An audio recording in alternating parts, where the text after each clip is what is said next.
questions, because I have your program, I subscribe to your Yeah. program. And it's interesting because so many people talk, and it's interesting because I sometimes I think I'm an extrovert, but I'm not. I'm an Introvert.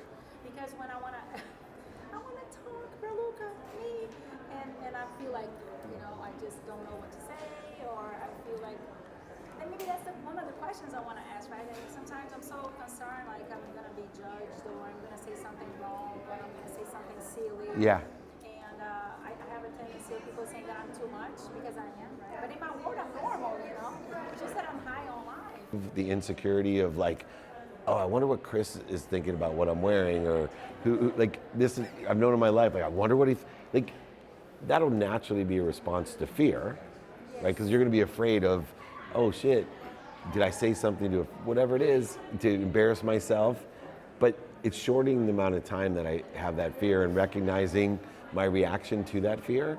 And so I will tell you, if I would help anyone in the world, especially kids today, I would work on spending minutes and moments giving a crap about what people think of me.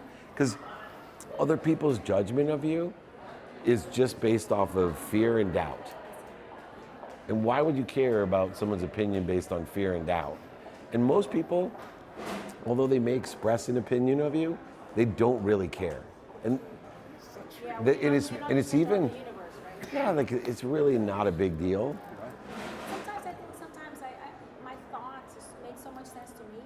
Yeah. But when I am constructing or building the sentence and putting a sentence together, putting a question together, it is when I get stuck. You get scrambled up sometimes. Yes. Right? I feel like, come on, can someone just plug something in my brain, and then it's, ask AI to just say what I want to say. Yeah. And when I built that group, so I have a Monday group where anyone can come on and ask me. It's like office hours. It's like office hours. Yeah. And I just say, hey, at 5 a.m. to 6:15, I'm available, and we have hundreds of people on there. But I thought I'd have to limit the group because I thought everybody would ask questions. So I know that most people feel like you do. Yeah. And I also know that the question, a lot of times someone will ask a question and there's 10 people that have the same question or something related. And some people just come on and say, hey, you already answered my question, but I just want to say thank you. And they get off, right? Yeah, So you get good feedback that way too. Oh yeah, and I learn more. And it's literally my favorite thing to do. And here's the other interesting thing. I do free Friday trainings for 24 years. And we'll get 86,000 people registered. Less people will show up because it's free. It's free. And so I give a minimal amount of money for people, but I guarantee it. But it's amazing when people see value when you ask for value. That's a lesson I've learned. All right, next question. You know you got one.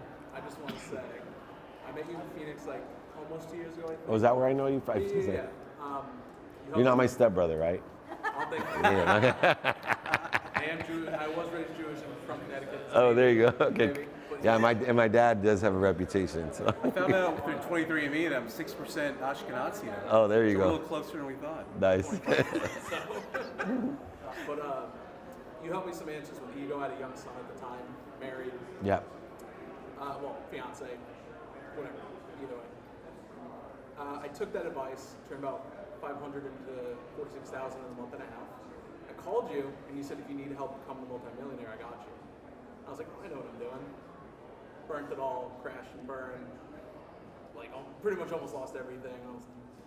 So now, I actually have twins due in 3 weeks. How am I'm in sales now. Yep. Interviewing for positions. Like, how am I supposed to juggle a full-time job, new position, newborns? Like, Sure. Congrats. Yeah. Thank you. Yeah. Very exciting, but it's like, Of course. A lot of anxiety, right? It's so nice. So, I love time as a dependent variable. And so many people, when we're not prioritizing our time, we feel overwhelmed. I took your mindset when he started talking. I'm like, oh, congrats, you're blessed. So here's what happens. We shift our mindset to abundance. We want more than enough of everything for everyone. And then all of a sudden we start getting more than enough. And because we don't know how to prioritize our time, we feel overwhelmed. And usually when we feel overwhelmed, we procrastinate. Now we don't take care of any of the 3 kids that we have, or our wives, or our job, and we end up with nothing. And You're so, not present anyway. yeah, Right? You know, exactly. And I just use time. So I say to myself, okay, this is a matter of prioritization. And when I have non-negotiables, which my kids are included in, so you have one, sleep. So understanding the importance of sleep, I joke around now that I'm probably one of the world's best sleepers. I've had a sleep coach 17 years. So a third of my life, I'm living better than most people on earth. A third of my life. That's already a mathematical advantage. So I take sleep and I say minimum 7 hours a day of this type of sleep, recovery and access sleep. Then I have about 3 hours of non-negotiables every day, 7 days. So family, faith, fitness, finance. Paying attention to, so my wife gets a minimum of 30 minutes a day. My 13-year-old gets a minimum of 30 minutes a day. My 3 daughters who are 24, 22, and 19, minimum 2 minutes a day. Because I know one thing about 20-year-olds. 2 minutes a day is worth way more than 2 hours on a Saturday. You're a lucky man. Right. So, but these are all prioritizations. So what happened to me is, because I have 4 kids, right? I have multiple businesses. I speak, I write books, I coach. I'm very active. And yet, I have plenty of time because when I go through my non-negotiables, like today, and I woke up, made sure I got my workout in before I got here, I had my coaching calls, all this stuff, 7 plus 3 hours of non-negotiables a day, and that's including my sleep, leaves me 14 hours of awake time to do whatever I want. So just in a mindset, when I wake up in the morning and say, I'm blessed, I have more than enough to do, I know I'm not gonna be able to get everything done today, therefore I'm gonna prioritize the non-negotiables first. Now I'm gonna prioritize what I wanna do with my 14 hours. Do I wanna vacation more? Do I wanna, watch TikTok? Or do I wanna write a book? And I just use time. And so when you take the step back and say, your wife needs a minimum of 30 minutes a day, how old's your youngest? 2.5. 2.5-year-old needs this much time a day, 7 days a week, FaceTime, voice, or in person. Then you can get to these twins, which originally, you may not need that much time to spend with your twins, but you may need to spend more time selling so you can pay for help for some nurse to help your wife so she's more rested, which will enhance. And these are all decisions that you make. Believe it or not, it's time that's the dependent variable, and people just waste it because they have the wrong perspective of it.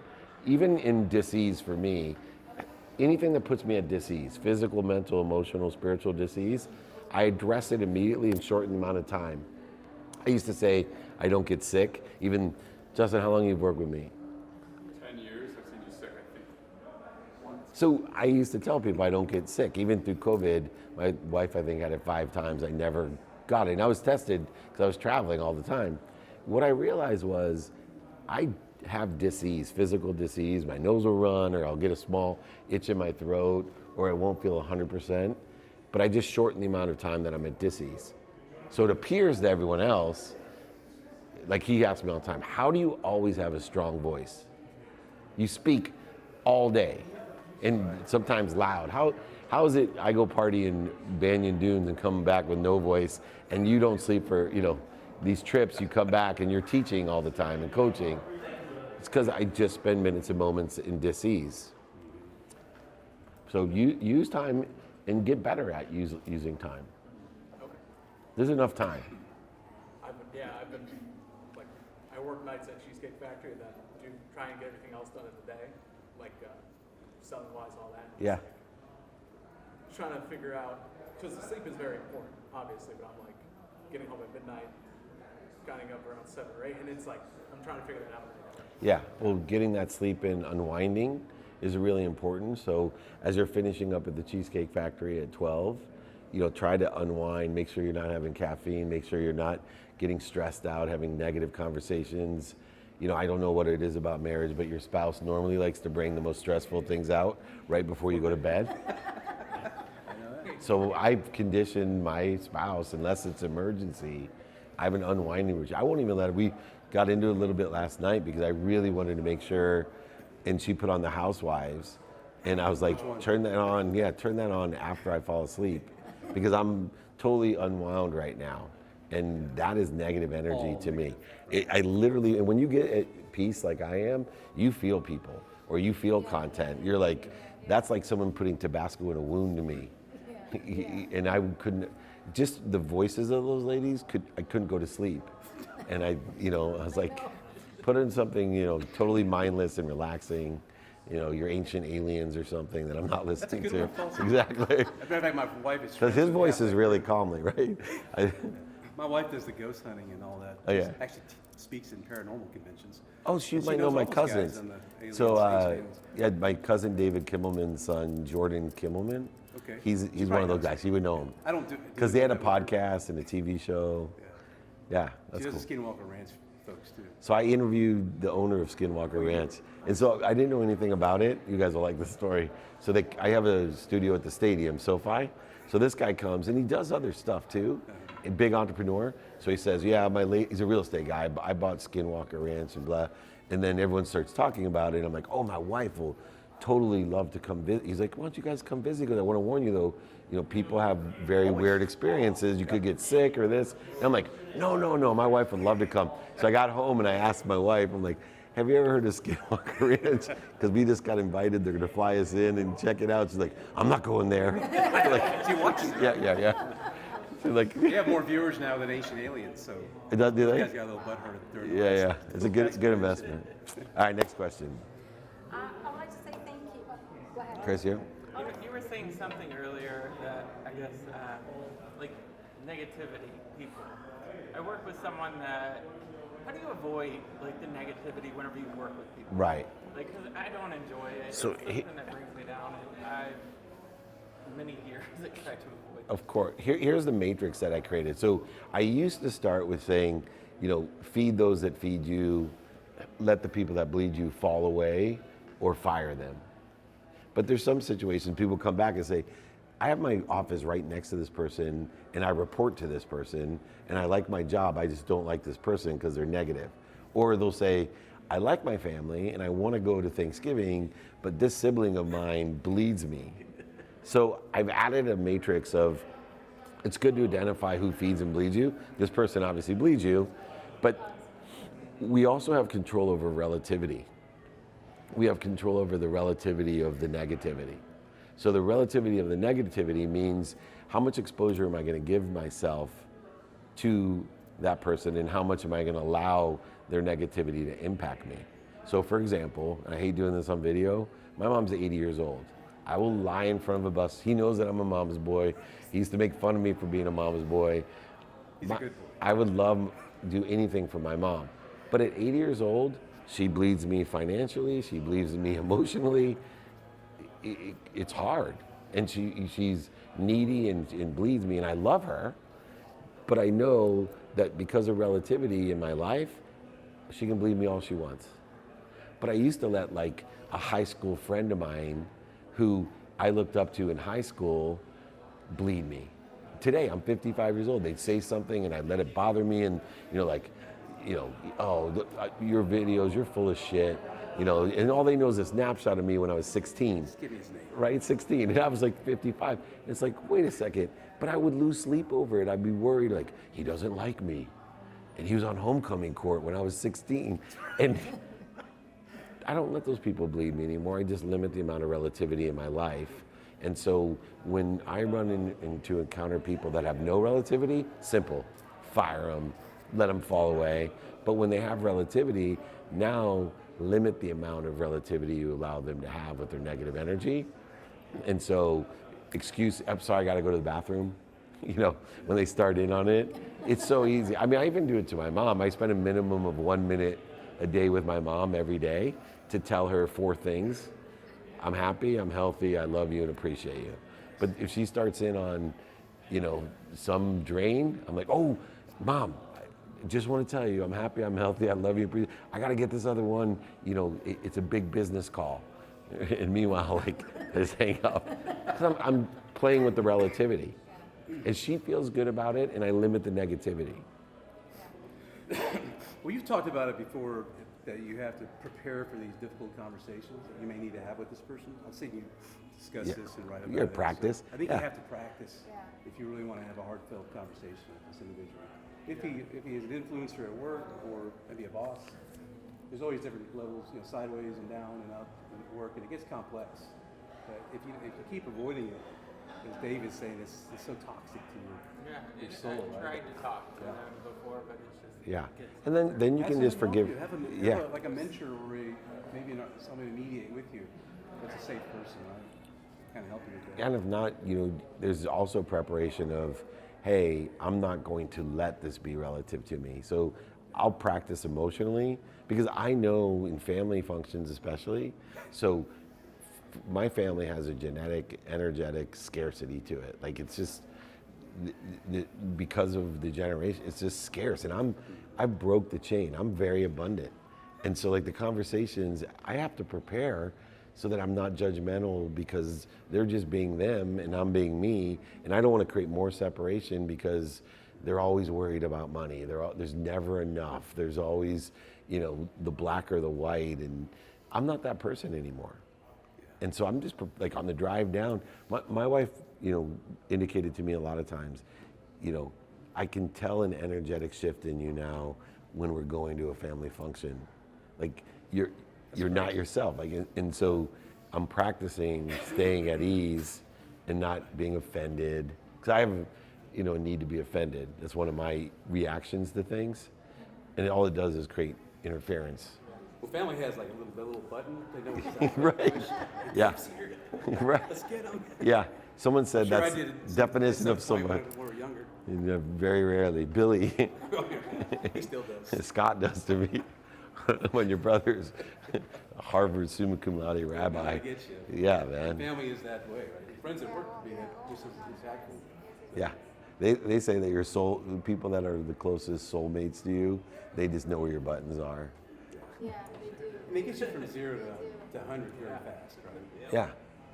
That's why, your spouse, for example, we were talking about how we both knew that we'd be married for a long time because we had so many divorces in our life. Yeah. Our parents were Right, they were couldn't doing get it together, right? right? And so and to be able to know, that we have those buttons with our spouses, and it's just a choice, looking for what you want or looking for what you don't want. I tell a story about coming home from Korea. All I thought about was my kids and my wife, how much I missed them. And the first thing I did after 22 days of saying how much I missed and loved them, I saw shoes on the stairs, and I'm like, are you kidding me? I've been gone 22 days and you left your shoes on the stairs? It took me a long time to convince her that I missed her. Or even care, or convince her that I shouldn't go back. How do you rate yourself now, though, with that? Oh, way Like, better. could you go through, like, I mean, the Genesis, biggest right? difference in my marriage, and is probably one of the greatest things in my life, and I just love my wife, is the That's difference. always been there. So I just equate- look for it. You get to a certain point in your relationship where you just are able to not let little things like shoes bother you. Right? Laugh They at may it. bother you, Yeah. but you don't express it. Or You're even- just- or you're- even I guess laugh. You're kind of a newlywed, right? So you're. Yeah, pretty well, we've been together You don't- 7 years, so How many Yeah, years? 7. 7 total. Oh, you're right. You're at You the have a hump. tough time though, because you're still learning. Yeah. And you Yeah. let those We're triggers always set you learning, off. right? We're always learning. Yeah. We're always learning. But I I'm just better at suppression, I think. Now, I've been married 31 years, so it's I just laugh. I mean, I find myself okay. laughing at the things that used to bug the shit out of me, like literally laughing at it. Yeah, yeah. Like I find it like literally entertaining and cute. Some of the things that I used to like bug the crap out of me. You have nice guidelines too. You provide those. Yeah. Because sometimes you need a tool, right? We Yeah. use tools in our everyday life to help us with problem solving, and having these guidelines really is helpful. I snuck in and looked at some of your Nice. stuff too. So I I'm Yeah. so glad you asked that question because one of the reasons why I wanted to come here is to thank you because of in 2021 you started the gratitude challenge for 2022 yeah. and I started it, right? And then sometimes we are thankful, but we're not thankful, right? We are, but we're not. And I was really putting a lot of intention in that. And then it was 2022. And then I had this book, with all the things. And then I remember you saying that you need to call, because you talk a lot about your mother. I used to talk a lot about my father. And my father was like that too. My God, give me grace. Because the body's already, like rotten, right? After, having a conversation with him. And he was a very difficult person. And I learned from you to say, I love you. I'm happy. I'm happy. I'm healthy. I'm healthy, wealthy, whatever. Yeah. And he's like, all right, okay. So he really helped. And then so you helped, so I wanted to thank you. And then he passed away in December, and I wanted to, talk to you during the sessions, the coaching Yeah. sessions, and I didn't know what to say because I was like, I think I'm down, and I was just like, how can I shorten that amount of negativity or Yeah. emotions that you cannot control, right? Somebody passes away, right? And it hurts. And then I remember your friend passed away. Yeah. And I even said, dear Lord, you just teach me how to ask the question. The guy should have lived, because I was just, in the way you process that and the way I was just observing you all this time for almost 2 years now. And I have been showing him, what you have been showing me, and I have been seeing the results. And it's beautiful to see that, once you shift the energy, Yeah. once you give intention and attention, right, as you say, and then you shorten that, it is extremely effective. It's beautiful. Because you can spend some time, as you said, I remember you saying that when your friend died, it was like, it's not that I don't go through this, it's just that instead of feeding that, Yeah. I shorten that amount of time and I go back to what I need to do. Because I still have my family, I still have my businesses, and I still have Yeah, things. and I still have the inspiration, right? The idea of faith for me, which I call best option faith, right? There's something bigger than me that loves me more than my mom and my dad, and has all this energy and power. So all I have to do is figure out all the time, what am I doing to interfere with it? So if my friend passes, or my mom, dad, whoever it is, does something, then I really only have a mathematical decision if I have faith. How much time am I going to get out? How much time am I going to spend out of the trajectory of where I want to be, or better? Being positive, helping others, good behaviors. And because I have relatives who, they're older now, the next generation, and they'll lose their spouse. And yes, you have to grieve. I mean, one of the things that I do like about some religions is when they give you a period of time to grieve. Like, it's like, okay, we're going to recognize you need to grieve. Here's 8 days until you're just tired of grieving, and you'll move on with your own Don't life. suppress it. Just I personally am just more aggressive, so I might spend 8 hours. But I spend the time. Like, I get myself to center. I don't want to put myself in denial. I'm not one of those people that say I'm, never going to be afraid or angry or upset. No, I just want to shorten the amount of time I spend angry, right? And keep my mouth closed when I'm angry, while I spend the time angry instead of opening it. That's something I need to learn. I'm very vocal. Yeah. I think you can learn anything behavioral. You just have to. You have to practice. Practice. 21 days. and all Yeah, this. practice. All those things work if you just do it. Yeah, there's two things. It's like you said, One, wake up and be grateful every morning for something. to say thank you. I want to go to bed too. I tried the challenge. Yeah, I think simple. on day 7 I might have fallen It off. took me 9 months to say thank you for 21 straight days. There's something we can learn, right? Yeah.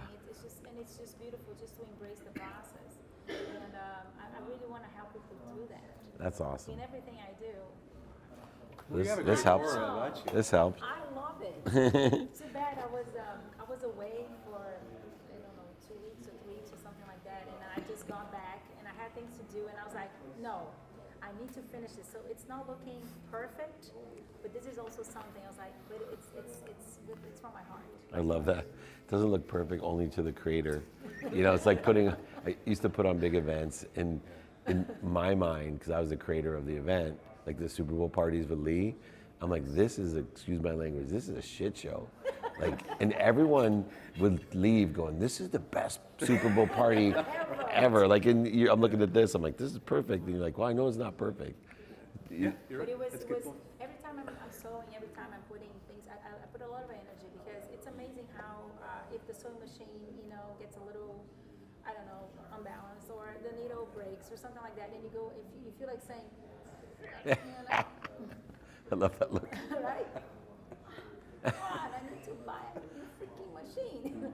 And then you buy the new machine and Still nothing does something. happens, right? Yeah, God laughs what at you in a different way. So what I do, So what I do, and this is one of the things with my scrap sewing. It's all about scrap sewing, and the name of the business is Let's Cut the Scrap.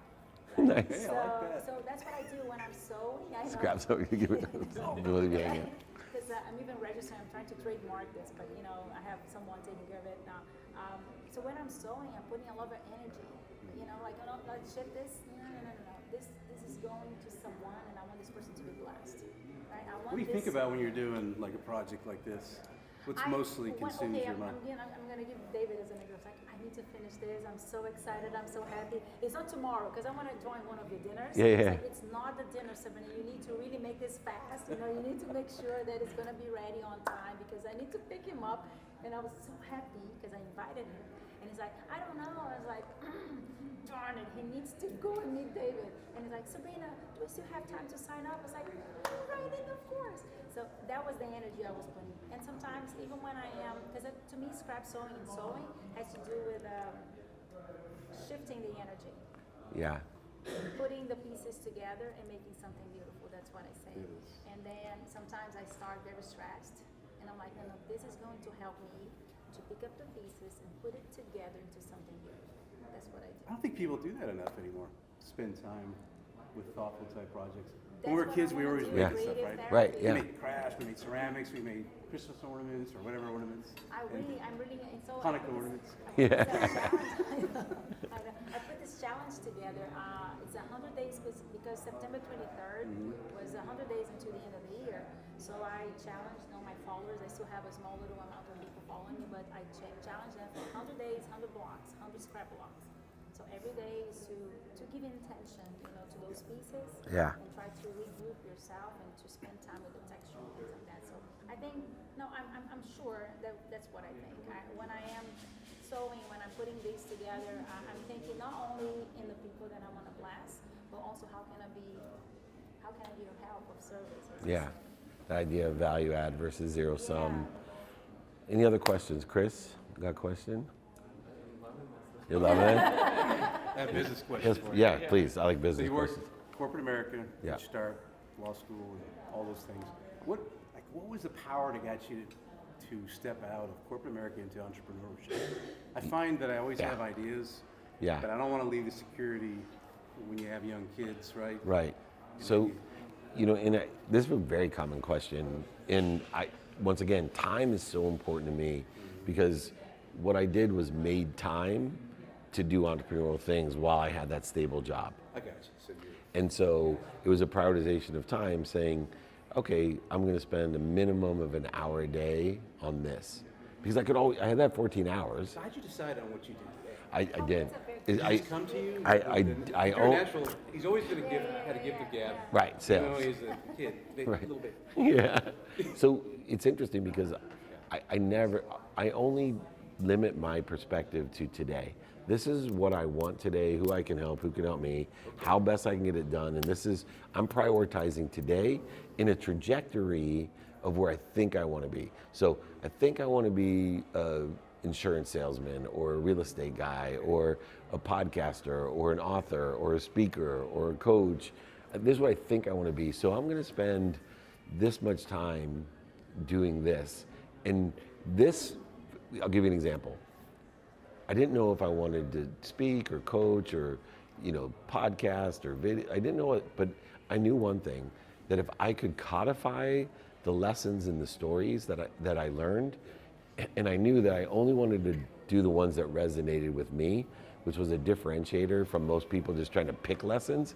So I'm someone who took a ton of notes in college and graduate school and Tony Robbins things, personal. I literally think I spend $1,200 a month on storage for these notes that I'll never read. And what I realized is, why not just take every day, if you're watching, a TV show or a podcast or talking to your stepbrother, and something resonates with you, capture it. And then, so what I do is I'll text myself or email myself or voice message myself something that someone says or that resonates with me. It may not even touch you all, but it means something to me. Like, if you work every day, if you love what you do, and I thought it would be you never work a day in your life. My favorite, it resonated with, you love what you do, it'll tell you all its secrets. That resonated with me, right? So I immediately texted myself, and then I emailed it to myself. And so all week long, I put these lessons in a folder. And then I have time on Sunday allocated, usually when I'm watching football or something that's mindless. And then I'll go through and I'll attach a story to the lesson with a note. So my other stepbrother from another marriage of my mom, he said to me when I was 18, because I was pre-med, you know, in my mind I was going to be rich and be a doctor. I told him I hate hospitals, and he's like, "Are you an idiot?" And I'm like, "What do you mean? I'm going to be a sports doctor." He goes, I was 18. I go, "I'm going to be on, you know, sidelines in locker rooms. I'm not going to be in the hospital." He goes, "You're an idiot. I'm a doctor. You have to be in a hospital to become a doctor. I don't care what kind of doctor." And I'm like, "Oh." He goes, "David, I was 18. He said, "You need to be more interested than interesting." And that's been something I tell everyone, because it's a great guidepost for my life. I'm looking to be interested. I don't want to be interesting. So No resistance. yeah, I just put that in there, and then I just put stepbrother.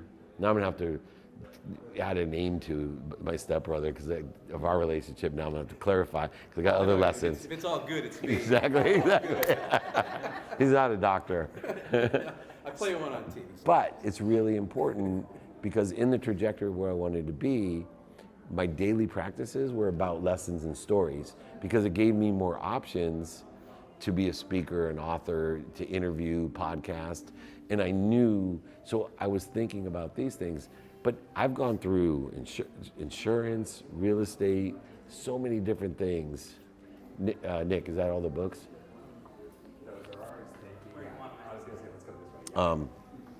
At what point did you feel like those weren't your passions? Yeah, so It's when hard to let go of something. yeah, well, but I look for the lessons and ironically, Okay. I came back around and, you know, I speak for like WFG. I'm an ambassador for them to bring entrepreneurs to sell insurance, and I have my own insurance license, so it's like kind of being a real estate broker. I get commissions, you know, because I have a community of people. So those overlap agreements add up for me for so many different things. Until you sell it. Yeah, and so, you know, when you start looking at the skills and knowledge that you gain, not the name. Like labels are for shampoo for me, but not the name. So for me, I'm always looking at skills, knowledge, and desire. So insurance broker gave me some skills and knowledge that I can use for life. Even law school, people ask me, what's the most, you're a sports agent, you need to be a sports agent and be a lawyer. I said, that's not what really, you know what paid for law school for me was learning about how lawyers bill. Because I need lawyers in my business, and nobody can rip me off. No lawyer can rip me off. Because I being a lawyer and being around, I know exactly how they should bill me. So when they do their clown crap, but when you have 7 and 8 figures of legal bills, and most lawyers are ripping you off 15 to 30%, that's every year pays for more than law school. So instead of saying I'm a lawyer, here's the knowledge I gained from law school. Now there's a whole bunch of other knowledge I gained too, like legal research, which ended up being my career in sales because I knew legal research. I could sell legal research with credibility to lawyers, which ended up making me $1 million in sales 9 months out of law school. And then because I was in that, I learned about raising money because they went through, you know, an exit at $3.4 billion, and I was more interested than interesting. So while other sales reps were thinking about how can I spend my money from the sale, it was Anderson Consulting that did the deal. I was with them when they wanted me to answer questions about, so they could figure out the valuation. I was asking them questions about how does this work?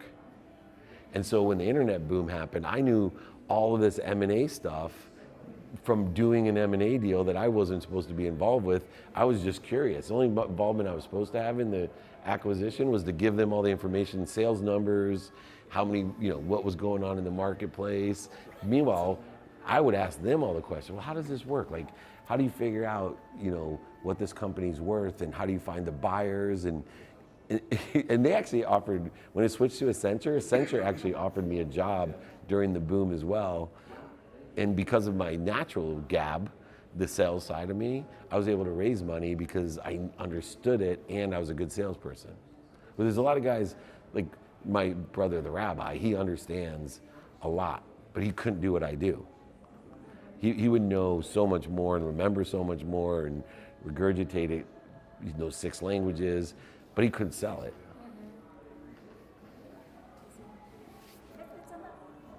Yeah. Yeah, I have a question because all your knowledge, and now you have your coaching program, you're a speaker, you have your book. How do you put the knowledge, you know, in a package?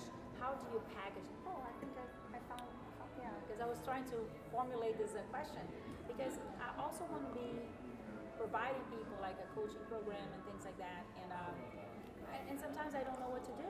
And the Yeah. podcast, I'm like, I have so much to say, and I don't know how to segment it in different chapters or different Yeah, this so and that, or coaching first the programs. lessons and stories. Then what I do on Sundays is I categorize the lessons. So, and some get categorized in more than one category. So this lesson, be more interested than interesting. So I'll have a folder that says leadership. I'll have one that says scaling a business. So I can move it into each of the folders, right? I can just keep moving into these 5, because that lesson is knowledge that's used for all of them. Where, if I have, I coach people on how to write a book, lessons and stories are important, but also the publisher street hustle is one of the lessons in what I've learned from writing a book. You end up working for the publisher, and so here's how the math goes. And it's an ego play, but remember, one of the other lessons about publishing is beware of people that do things a lot of times that you only do once. Say that again.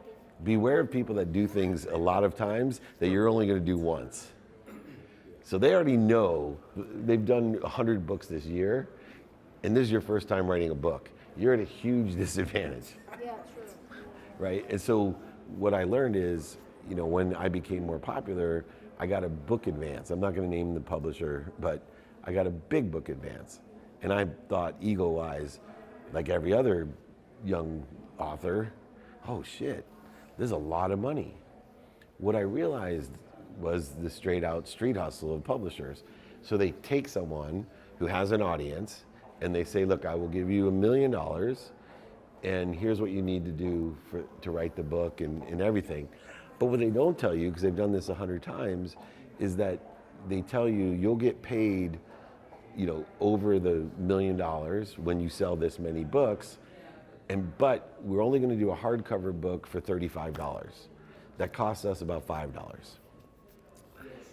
And you're going to have to buy your own book as well if you want to give it away, and you're going to have to market it. So what did they actually do? They actually hired me for $1 million, prepaid me $1 million to hire me to sell books for them.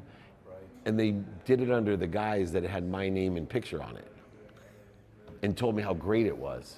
Because they have no risk.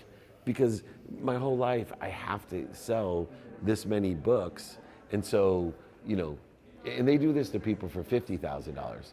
So they're like, all you gotta do is sell 2,000 books for $35, $70,000, and then after that, and then then after that you'll get 10% of the $70 for $35. You'll make $350. But what they don't tell you if you're at that level is 2,000 books is a lot of books, and so you're working your ass off for literally $50,000. They've hired you for $50,000 to be a salesperson for their books. They just put your name and face on it. So whether it's 50,000, 500, or 5 million, you're getting hired to sell their book. So that's why, my first book, I bought back. I've had 4 published so far. I have 4 more I've written, but I bought it back so I could just give it away. I give it away. I sign it. I pay for shipping and the book. The 4 boxes just went by. I'm not selling them out front. I'm giving them away because remember, I'm trying to build a community of people that are going to buy that idea and sell for those ideas. Here's the irony. 2 years ago, I gave away 20,000 books and sold 100,000. But I got all the profit. Yeah, true. Yeah, because it's all yours. Very few people sell a $100,000 book. Now, you're talking about someone who every single day tells people, I will send you my book for free, I will pay for shipping, I will sign the book for free, and people will tell me I don't want it for free, I want 5 copies for my friends. Because it has value. I never asked for the book, I asked for the PDF. Yeah. Because I don't even know how many PDFs I give out. Remember how much we used to read as kids? And Yeah. it's so difficult to take the time to read. Yeah. We used to read a book a week. I read for research, but I listen to audiobooks. I read small articles. Because I can stretch and do balance. So when I'm listening to books, I'm doing something else. The problem with reading for me is I can't do something else. Can't focus on. But if I'm researching, I don't want to do anything else. So if I learn something here, then I don't want to do something else. It'd be impossible to research and to stretch, and you can't research by listening to an audiobook. You got to search and read and then jump from here. So that's what you recommend, the lesson and then the Story, a the note, story? but don't write out the story. Don't memorize anything. Yeah, no, The mind, My mind doesn't like here, process you, information that way. to give you an idea, the lesson for this is that the imperfection is the perfection. Yes. Right? The person who's creating it knows the imperfection, but everyone thinks it's perfect. This looks perfect to me, looks perfect to you. It does look perfect to me, but But yes, Yeah. but now you can say, perfection, progress, not perfection, may be the lesson, and then say David in the lobby at the hotel. You'll be able to tell this story 18 different ways. How you made it, the scratch, but that lesson will make you a great speaker. It'll go well in a book, in an interview when somebody brings out, like, why do you do this? Oh, have you ever heard of David Meltzer? Well, I made this and I thought, God, I'm embarrassed because what if he sees that it was crooked in this 2 centimeter space? And what I realized is, Is that over now? what I realized was I spelled gratitude wrong. I did? No, I'm just kidding. That's the David I remember. It was so funny because Yeah. no, but it's interesting that you mentioned that because when I was sewing and I had a what is the name of that? Nick, do you need my it was like- phone? There was like oh my gosh, I wrote it, like on the thing, but then as I was quilting, everything, my markings were gone because the machine was. I was like, oh, they're gone. Yeah. So I was like, I think that's what I have to do.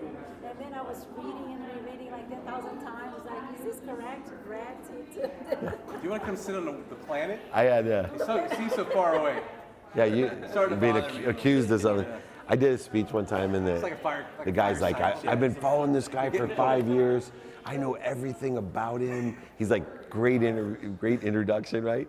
And then they posed up my picture, and he spelled my name wrong. And then I'm like, what do I say? Do I say something? Because like after that intro, it's like, I'm not David Meltzer. Then you don't even know if you want to point it out. Right, exactly. Right. 'Cause Right. Maybe nobody noticed. Right, but there's like 1,000. Everybody's talking There's probably like about it. 1,000 people going. How well do you know this guy? It's got to be driving David crazy. Right. Think I was behind me, but in the video. One thing also that is interesting. We talked about that during some of the sessions before, but how do you price yourself? How do we price ourselves? Yes, this is one of my favorite questions. So I came up with a really simple way. So there's only 2 things you need to do in order to price something. You need to know your perceived value, and the way that we know perceived value, this is where all of these sessions have helped me. Perceived value is only your ability to feel comfortable articulating that value. So speaking is a great example. Why am I paid 100 grand internationally, 50 grand in the United States? Because I'm more comfortable explaining that I have to go farther. It's the same speech, Oh, you mean okay? right? Like, because it's my comfort level of saying, hey, I'm not going for the perceived value of 100 grand. Now, the second thing you need to know is I need to practice then articulating the perceived value of what I think I can sell this for. So if I feel really comfortable that this is $100, then that's the perceived value. If I feel comfortable saying this is 50, or if I feel comfortable saying, it's a collectible and it's worth 800,000, as long as I'm comfortable articulating the quantitative value, that's perceived value. The second one is just bottom line. See, if you know your perceived value and you know your bottom line before you go into a transaction, you don't have to, it's just easy and comfortable. It's like, this is $50, and you say, I don't have $50. Well, how much do you have? Well, how much will you take? $50. Well, how about 30? No. And you walk away because 35 is my bottom line. Whoa, hold on, how about 40? Okay.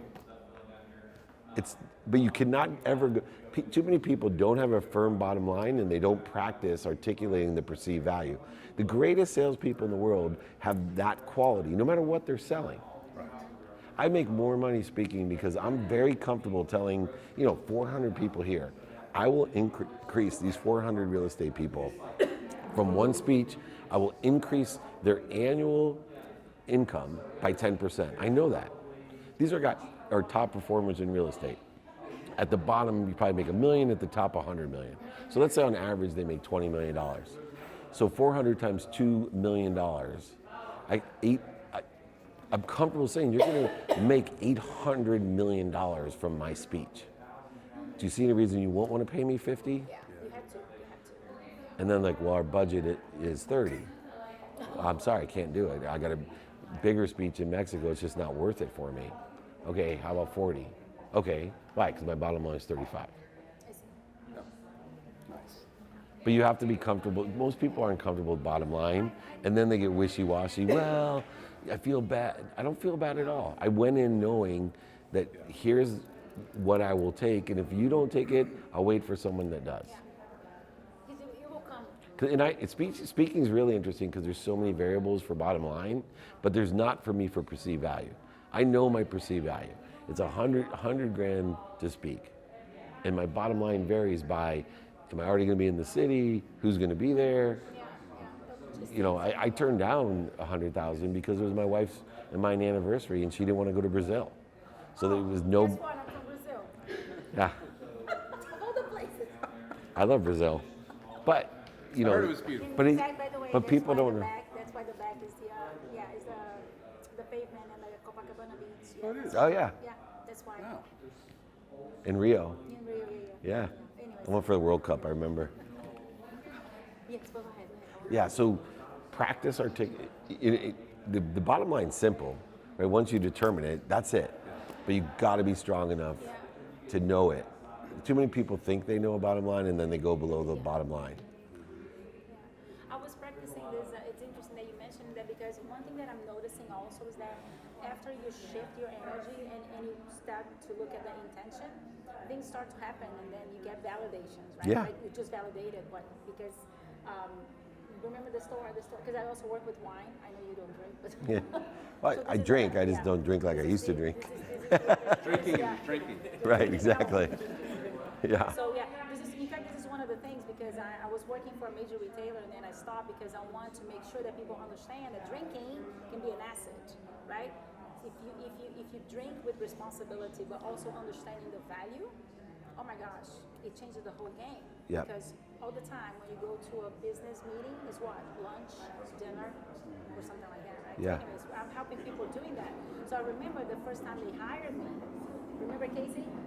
Casey used to say, no, Sabrina, that's your value, that's your price, that's your price. And I was so scared. Now you're saying that, so it makes sense. So I need to have a bottom line, right? Yeah. Need to have your And bottom. then also, do you think about sometimes when you think you value more than what the market is willing to pay? What do I do when that happens? Yeah, well, so this is where the daily idea and practice is that you're looking for clues, patterns, and then you're making your choices. So if you've created a perceived value, but the market can't bear it, like in my situation where I'm like, hey, I'm gonna make these guys $800 million, can you see a reason you won't wanna hire me for 50? Well, we only have 30 budget, right? And what if I keep hearing the budgets? Now, that's a clue. When I start seeing patterns, I may have to lower my bottom line to 30 because now I have the supply and demand understanding for clues. Now, on the buying side, it works as well, right? Like I have my perceived value of the price that I'm offering, and when I'm buying, I also have a bottom line of how high I will go. Now, for me, because buying, right, it's seller beware, not buyer beware. So I'm very firm on my bottom line and walking away because I can always come back and reevaluate tomorrow. I can go do it's harder on the other side to reevaluate if I'm selling and you're buying and you don't have the bottom line. Well, I may never see you again.